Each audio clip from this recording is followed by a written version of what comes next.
ఇన్స్టాగ్రామ్లో అందరు మమ్మల్ని అడుగుతున్నారండి, ప్రభుజీ నాన్ వెజిటేరియన్ మానేసాం కానీ గుడ్డు తినచ్చా అని అడుగుతున్నారు. ఇంకో విషయం తెలుసా అండి, గుడ్డు పరమ తామసిక రాజసికమైన పదార్థం అండి. అది ఒక కోడి యొక్క పీరియడ్ వేస్ట్ అనమాట.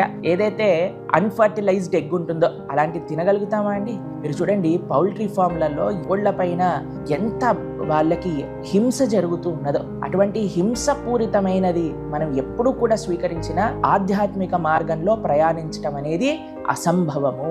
అందుకే మన పెద్దలు ఎంతో నిష్టగా జాగ్రత్తగా ఉండాలి మనందరము అని చెప్పి మాంసాహారము, మద్యము, గుడ్లతో సహా దూరంగా పెట్టాలి. కానీ అడగచ్చు, మరి ప్రోటీన్ ఎలా వస్తుంది? మీరు హీరోలు అనుకుంటున్న వాళ్ళే ఎంతో మంది గుడ్లని, మాంసాహారాన్ని స్వీకరించకుండా కండలు పెంచుతున్న వాళ్ళు మీకు తెలిసే ఉంటుంది కదండి.